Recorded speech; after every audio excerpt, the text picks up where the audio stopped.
In Chapter 1, The Arrival at Marseilles of the Count of Monte Cristo, we meet Edmond Dantès, a young, promising sailor arriving in the bustling port of Marseilles. His ship, the Pharaon, has completed a successful voyage, and Dantès is warmly received by his crew. There's a sense of celebration and anticipation in the air as Dantès prepares to reunite with his father and his beloved Mercédès. However, amidst the joy, subtle tensions simmer, hinting at unseen conflicts that could disrupt his promising future. The stage is set for an adventure filled with ambition, envy, and intrigue. The Count of Monte Cristo by Alexandre Dumas. Chapter 1. Marseilles. The Arrival. On the 24th of February, 1815, the lookout at Notre-Dame de la Garde signalled the three-master, the Pharaon, from Smyrna, Trieste, and Naples. As usual, a pilot put off immediately, and rounding the Château d'If, got on board the vessel between Cap Morgian and Rion Island. Immediately, and according to custom, the ramparts of Fort Saint-Jean were covered with spectators. It's always an event at Marseilles for a ship to come into port, especially when this ship, like the Pharaon, has been built, rigged, and laden at the old Fosse docks, and belongs to an owner of the city. The ship drew on and had safely passed the strait, which some volcanic shock has made between the Calasareigne and Jarreau Islands, had doubled Pomègue, and approached the harbour under topsails, jib, and spanker, but so slowly and sedately that the idlers, with that instinct which is the forerunner of evil, asked one another what misfortune could have happened on board. However, those experienced in navigation saw plainly that if any accident had occurred, it was not to the vessel herself, for she bore down with all the evidence of being skilfully handled, the anchor a cockbill, the jib-boom guys already eased off, and standing by the side of the pilot, who was steering the Pharaon towards the narrow entrance of the inner port, was a young man who, with activity and vigilant eye, watched every motion of the ship, and repeated each direction of the pilot. The vague disquietude which prevailed among the spectators had so much affected one of the crowd that he did not wait the arrival of the vessel in harbour, but jumping into a small skiff, desired to be pulled alongside the Pharaon, which he reached as she rounded into La Réserve basin. When the young man on board saw this person approach, he left his station by the pilot, and, hat in hand, leaned over the ship's bulwarks. He was a fine, tall, slim young fellow of 18 or 20, with black eyes and hair as dark as a raven's wing, and his whole appearance bespoke that calmness and resolution peculiar to men accustomed from their cradle to contend with danger. "Ah, is it you, Dante?" cried the man in the skiff. "What's the matter? And why have you such an air of sadness aboard?" "A great misfortune, Monsieur Morel," replied the young man. "A great misfortune, for me especially. Off Civita Vecchia, we lost our brave Captain Leclerc." "And the cargo?" inquired the owner eagerly. "Is all safe, Monsieur Morel, and I think you will be satisfied on that head. But poor Captain Leclerc—" "What happened to him?" asked the owner with an air of considerable resignation. "What happened to the worthy captain?" "He died." "Fell into the sea?" "No, sir, he died of brain fever in dreadful agony." Then turning to the crew, he said, "Bear a hand there, to take in sail." All hands obeyed, and at once the 8 or 10 seamen who composed the crew sprang to their respective stations at the spanker brails and outhaul, topsail sheets and halyards, the jib downhaul and topsail clewlines and buntlines. The young sailor gave a look to see that his orders were promptly and accurately obeyed, and then turned again to the owner. "And how did this misfortune occur?" inquired the latter, resuming the interrupted conversation. "Alas, sir, in the most unexpected manner. After a long talk with the harbour master, Captain Leclerc left Naples greatly disturbed in mind. In 24 hours he was attacked by a fever and died 3 days afterwards. We performed the usual burial service, and he is at his rest, sewn up in his hammock with a 36-pound shot at his head and his heels. off El Giglio Island. We bring to his widow his sword and cross of honor. It was worthwhile, truly," added the young man with a melancholy smile, "to make war against the English for 10 years, and to die in his bed at last, like everybody else." "Why, you see, Edmond," replied the owner, who appeared more comforted at every moment, "we are all mortal, and the old must make way for the young. If not, why, there would be no promotion. And since you assure me that the cargo is all safe and sound, Miss Morel, take my word for it, and I advise you not to take the 25,000 francs for the profits of the voyage." Then, as they were just passing the round tower, the young man shouted, "Stand by there to lower the topsails and jib. Brail up the spanker." The order was executed as promptly as it would have been on a man of war. "Let go and clew up." At this last command, all the sails were lowered, and the vessel moved almost imperceptibly onwards. "Now, if you will come on board, Monsieur Morel," said Dantès, observing the owner's impatience, "here is your supercargo, Monsieur Danglars, coming out of his cabin, who will furnish you with every particular. As for me, I must look after the anchoring and dress the ship in mourning." The owner did not wait for a second invitation. He seized a rope which Dantès flung to him, and with an activity that would have done credit to a sailor, climbed up the side of the ship, while the young man, going to his task, left the conversation to Danglars, who now came towards the owner. He was a man of 25 or 26 years of age, of unprepossessing countenance, obsequious to his superiors, insolent to his subordinates, and this in addition to his position as responsible agent on board, which is always obnoxious to the sailors, made him as much disliked by the crew as Edmond Dantès was beloved by them. "Well, Monsieur Morel," said Danglars, "you have heard of the misfortune that has befallen us?" Yes, poor Captain Leclerc. He was a brave and honest man." "And a first-rate seaman, one who had seen long and honourable service, as became a man charged with the interests of a house so important as that of Morel and Son," replied Danglars. "But," replied the owner, glancing after Dantès, who was watching the anchoring of his vessel, "it seems to me that a sailor needs not be so old as you say, Danglars, to understand his business. For our friend Edmond seems to understand it thoroughly and not to require instruction from anyone." "Yes," said Danglars, darting at Edmond a look gleaming with hate. "Yes, he is young, and youth is invariably self-confident.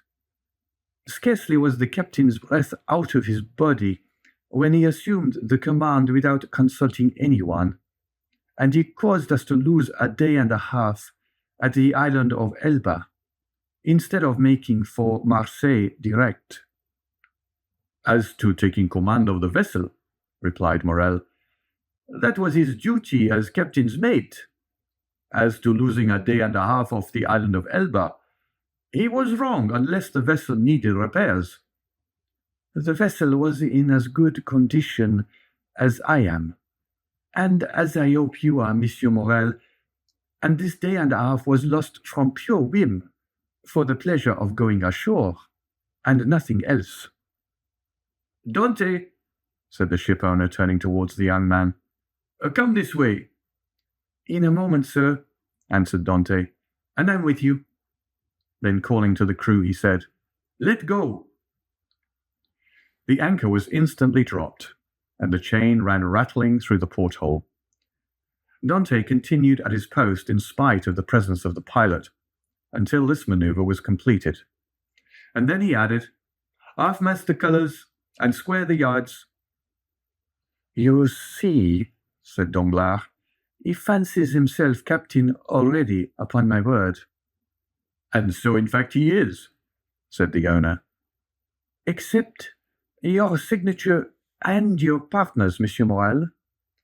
"And why should he not add this?" asked the owner.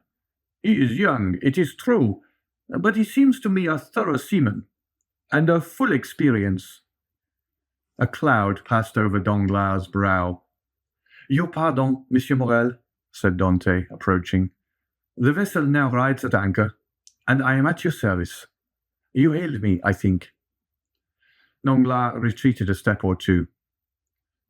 "I wish to inquire why you stopped at the island of Elba." "I do not know, sir. It was to fulfill the last instructions of Captain Leclerc, who, when dying, gave me a packet for Marshal Bertrand." "Then did you see him, Edmond?" "Who?" "The Marshal." "Yes." Morel looked around him, and then drawing Dante on one side, he said suddenly, "And how is the Emperor?" "Very well, as far as I could judge from the sight of him." "You saw the Emperor, then?" "He entered the Marshal's apartment while I was there." "And you spoke to him?" "Why, it was he who spoke to me, sir," said Dante with a smile. "And what did he say to you?" "Asked me questions about the vessel, the time she left Marseilles, the course she had taken, and what was her cargo. I believe if she had not been laden, and I had been her master, he would have bought her. But I told him I was only mate, and that she belonged to the firm of Morel and Son." "Ah, yes," he said. "I know them. The Morels have been ship owners from father to son. And there was a Morel who served in the same regiment with me when I was in garrison at Valence." "Pardieu, and that is true," cried the owner, greatly delighted. "And that was Polycar Morel, my uncle, who was afterwards a captain. Dante, you must tell my uncle that the Emperor remembered him, and you will see it will bring tears into the old soldier's eyes. Come, come," continued he, patting Edmond's shoulder kindly. "You did very right, Dante, to follow Captain Leclerc's instructions and touch at Elba.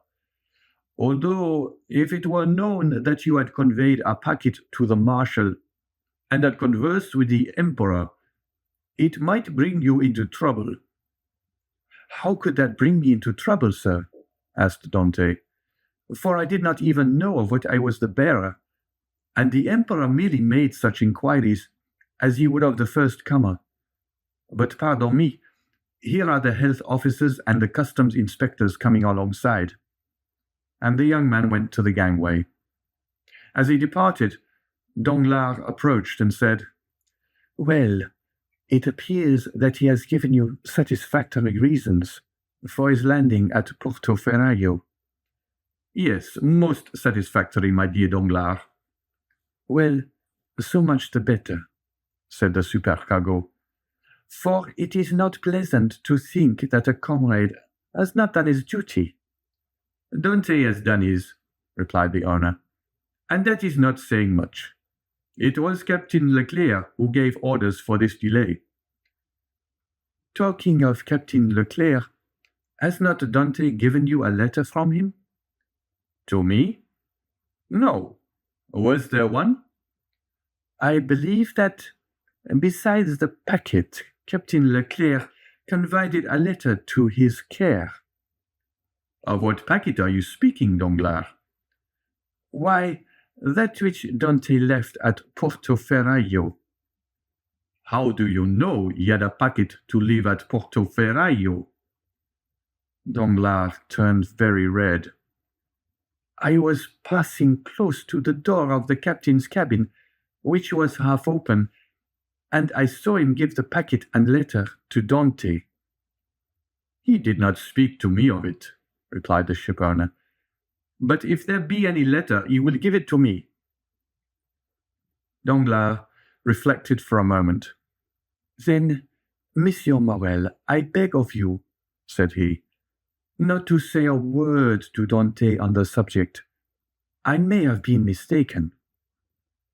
At this moment the young man returned. Danglars withdrew.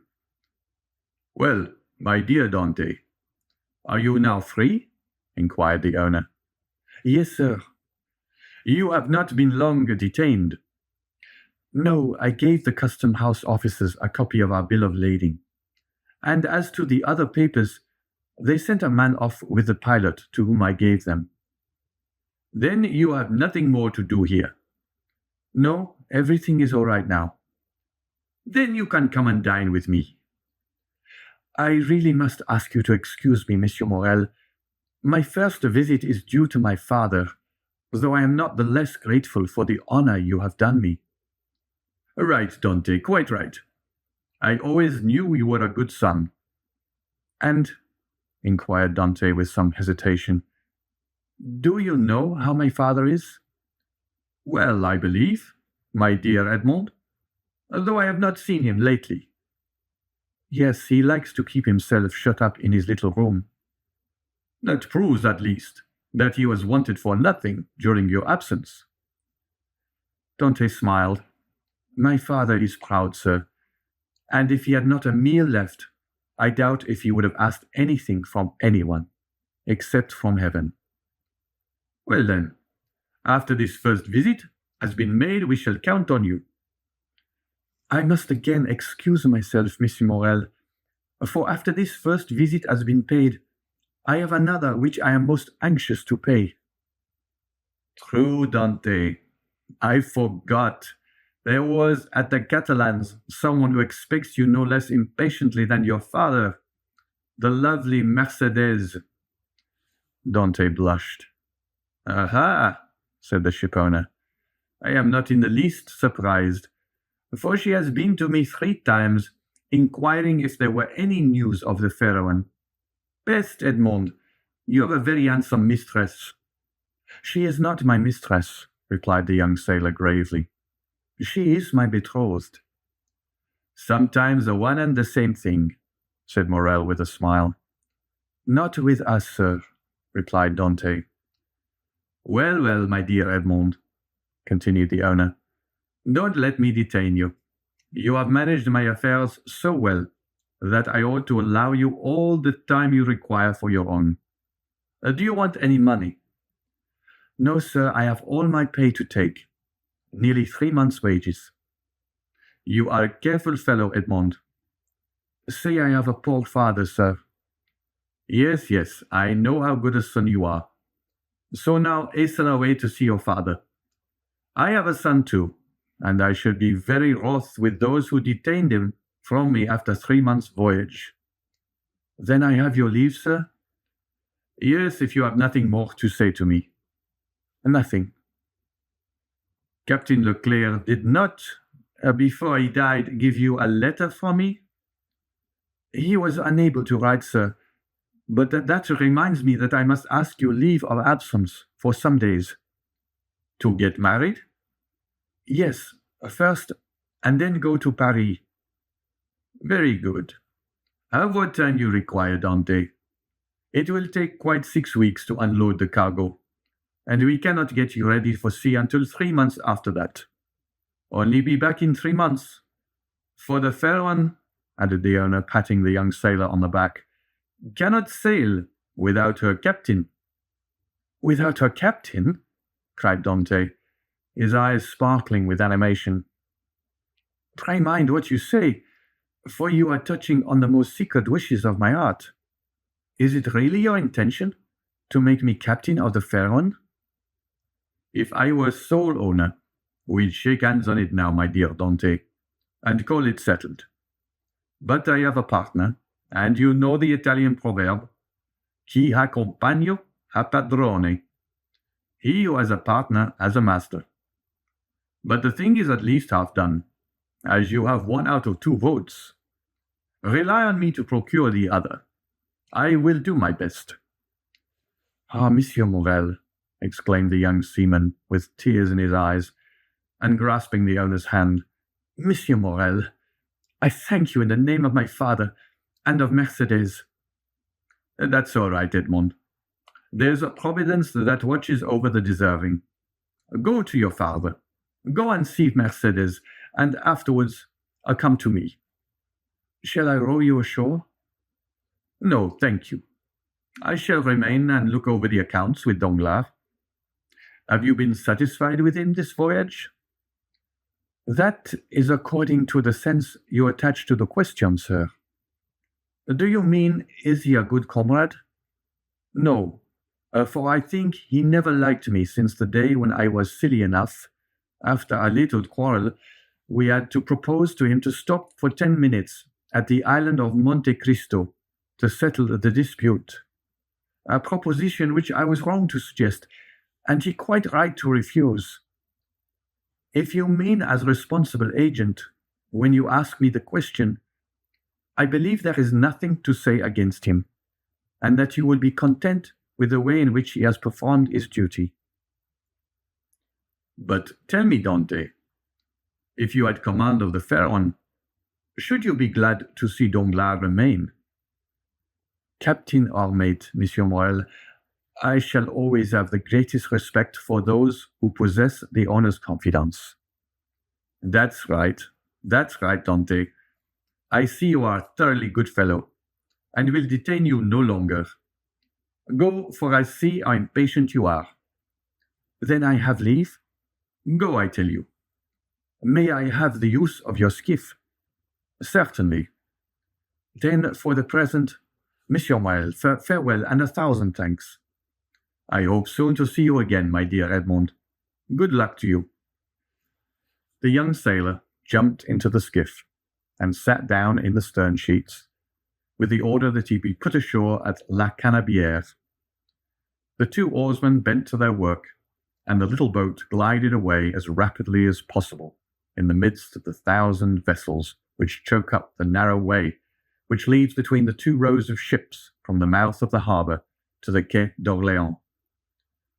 The shipowner, smiling, followed him with his eyes until he saw him spring out on the quay and disappear in the midst of the throng, which from 5 o'clock in the morning until 9 o'clock at night swarms in the famous street of La Canebière, a street of which the modern Phocéens are so proud that they say with all the gravity in the world, and with that accent which gives so much character to what is said, if Paris had La Canebière, Paris would be a second Marseilles. On turning round, the owner saw Danglars behind him, apparently awaiting orders, but in reality also watching the young sailor.